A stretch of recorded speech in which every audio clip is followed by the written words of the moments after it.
you know, it doesn't just go back to the 50s. It just doesn't go back to the teens where they were trying to abstain from the League of Nations. This goes all the way back to actually they were the first enemy that we had as a nation.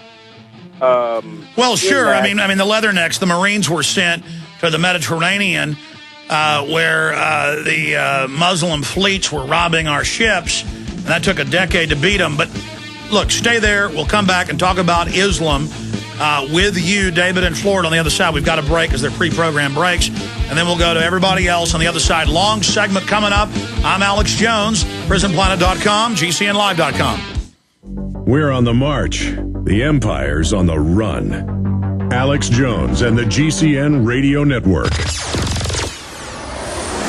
This is Alex Jones with 5 good reasons you should consider buying a solar power generator. Number 1, new climate legislation could easily double or triple your electric bill. Number 2, our new energy czar wants to control how much power your electric company allows you to have. It's true. Total government control of electricity in the name of smart grid technology is coming. Number 3, in some areas of the country, the power grid is dangerously overloaded. And now, new socialist legislation is only compounding the problem. Number 4, dangerous weather is always a threat to local grids. Every year, thousands of families lose their power from weather-related outages. Number 5, a solar power generator provides powerful backup insurance and peace of mind. Folks, I really believe in the solar power generators offered by Solutions from Science, one of my oldest sponsors. You can get more information at www.mysolarbackup.com. That's mysolarbackup.com. Remember, the government doesn't own the sun, so go to mysolarbackup.com or call 1-877-327-0365. Listen up, friends. This is Alex Jones with key information.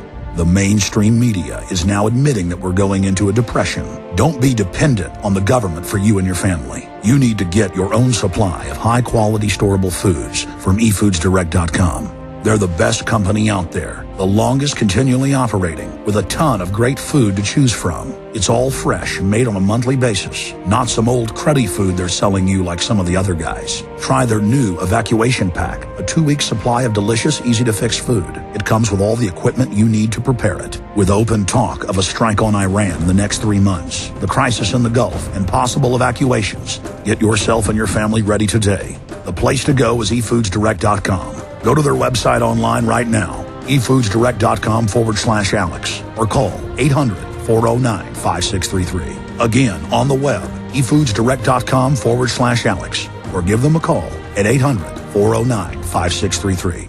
The question is, where should the American people draw their line in the sand? What have we got? A republic or a monarchy? A republic is based on a constitution which protects minority rights. Not democracy, not mob rule, 2 wolves and a sheep voting on what's for dinner. So they think they own our land, they think they own our water, children, our education, our money. We have to define who we are and what we will tolerate. Somebody's going to ask you what you did during the Patriot Uprising. You have been warned. We have the facts. We have the Constitution. We have the Bill of Rights. We have common law. Knowledge is power, ladies and gentlemen, and I'm so excited to be able to offer you Don't Tread on Me, Rise of the Republic. Tyranny is upon us, but liberty and the sleeping giant that is the American people is rising. A new tool in the info war. Don't Tread on Me. Order it at Infowars.com or PrisonPlanet.com or call toll-free 888-253-3139 and support independent, patriotic Liberty films.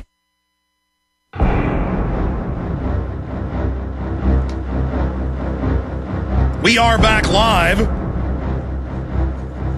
Here's another report. Artificial meat may feed the planet, scientists say, and they say because of overpopulation, they may start growing artificial meat in vats, and Fox News has that image of the luscious artificial meat.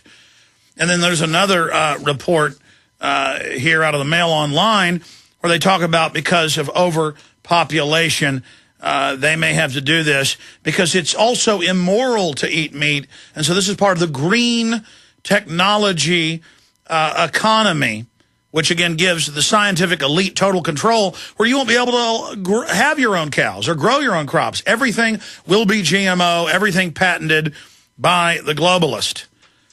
It's incredible.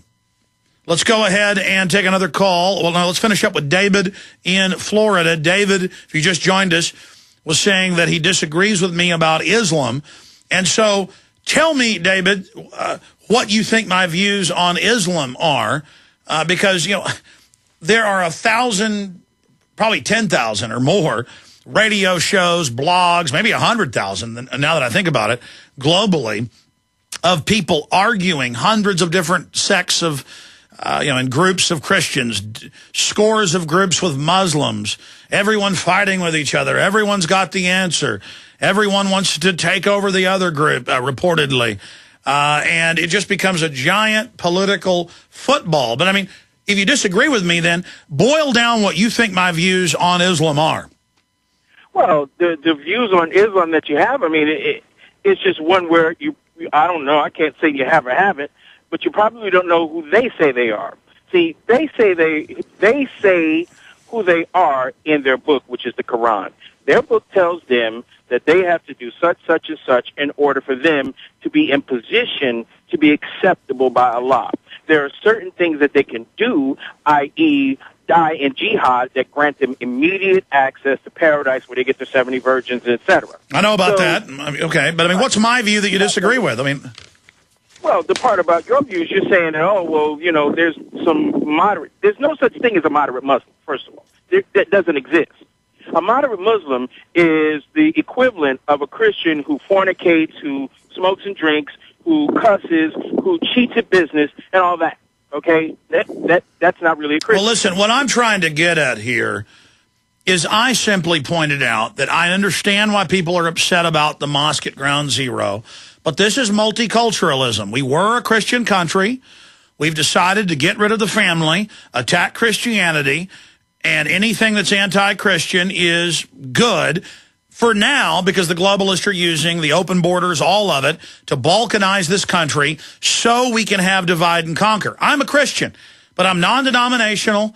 I don't get involved in all this fighting, and I have a news broadcast, and people are always calling me saying, you know, criticize this group, criticize that group.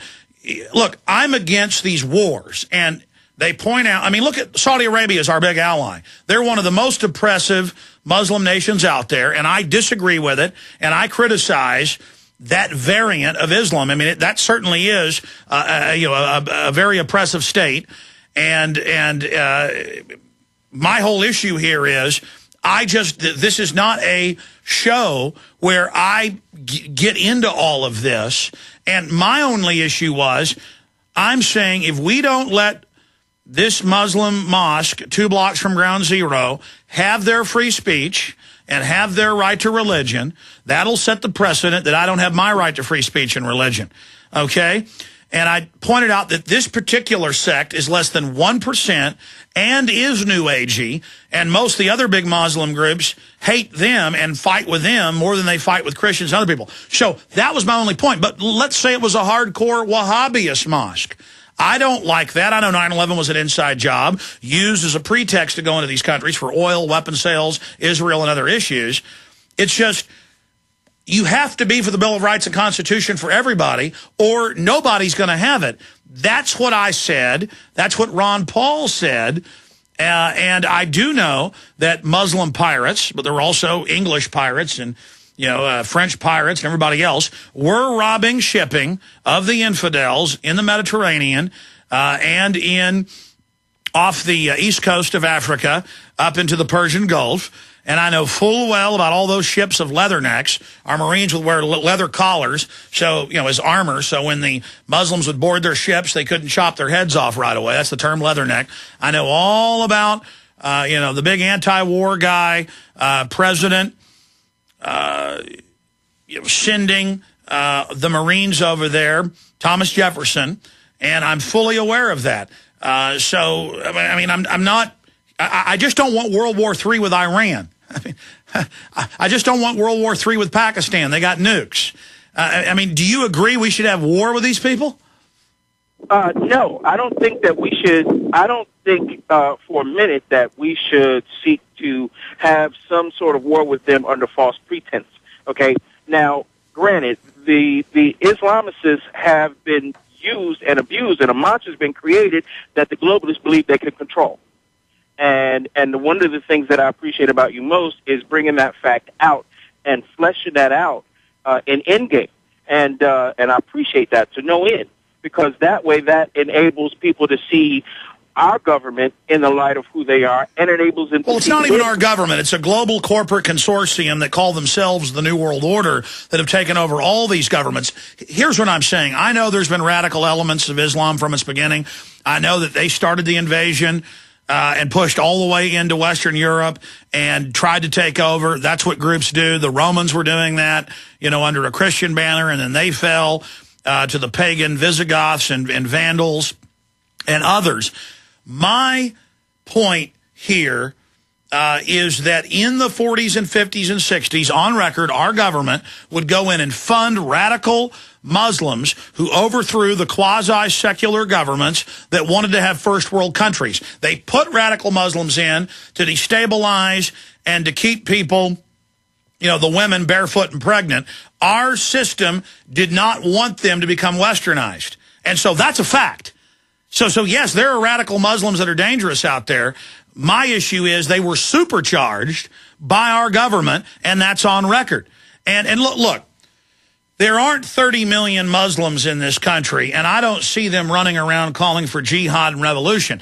I could care less if somebody's black, white, whatever color they are, as long as they're for private property, the Bill of Rights, the Constitution. So I defend that. So I have to say that, you know, we can't tell them they can't have this mosque, because I may not like it because I know how it's being spun. But at the same time, I can't say don't give them their rights, or nobody will. Here's another issue. If there were 30 million Muslims here saying this, you know, belong to Muslims, saying go home to Europe Westerners, pulling down American flags and running up you know, Turkish flags or Iranian flags at schools and police stations and post offices, and if Muslims were in schools in San Francisco saying you can't wear your American flag, get out of here, I would really be after them, okay? Because here's the deal. The Ford Foundation, the Bill and Melinda Gates Foundation are on record, billions of dollars together, funding Mexicans from Mexico. And it's perfect. It's covert. It's a different language. You know, Americans that are Americans don't know this is going on. And it's being funded to break the country up for the North American Union because it's real. It's happening. It's a foreign invasion of nationalistic fervor against the country. And if I really start seeing Muslims do that, I'm going to come out against them. But I don't see that. I see this made-up thing about a mosque. And so I am an American. Not that our system's perfect, but it's better than Saudi Arabia, better than Mexico, better than communist China. So I'm against China, not because they're Asian, but because they've got a horrible, corrupt system of dehumanization. I'm against Mexico, not because they're Mexican. I'd love to see them free. It'd be a paradise down there. I'd probably have a house down there. I'd probably move down there. It's beautiful if it was like the United States. But the culture isn't that way. And it's lost wars with the U.S., and they're taught in school down with America. And I'm going to talk about it. You know, 1 week after 9/11, in Mexico City, the American team was playing the Mexican team, and they were chanting Osama, Osama down with America. I mean, we got a problem, folks. You know, I mean, I'm not going to sit here and put up with people that say they're going to take my country over and they hate my guts. And that's not saying Hispanics are like that. It's not saying all Mexicans are like that. Mexicans are great patriotic Americans if they choose to be American, which most of them do. But these illegals don't. And so, I mean, you know, again, that's not a religious or a racial issue. You know, I mean, if we had Poland bordering us, and Poland had lost wars with us, and part of this country had been Poland at a time, and Poland wasn't a free country, and Poland was saying this country belonged to them, and there were 30 million Poles here, I'd be against it. Not because they're white, but because this isn't their country. And this country is better. I don't know how to explain it. I mean, do you understand what I'm trying to get at here? Yeah, I totally understand what you're trying to get at, but see, that's not their purpose. Their stated purpose is world domination. This is what their book tells them to do. Well, let me tell you something. Somebody comes to my door and tries to demand that I convert to Islam, or somebody comes to my door and tries to make my kids take mercury-filled shots, or somebody comes to my door and tries to draft my children. I'm not anybody's slave, okay? So I'm not seeing what you are saying about Muslims in this country. They tend to be conservative. They tend to be pro-Second Amendment. I don't agree with some Muslim groups trying to say you can't depict Muhammad in a bad way. Another Muslim, and so, being sarcastic, folks. So I'm against that. Okay? I'm against them not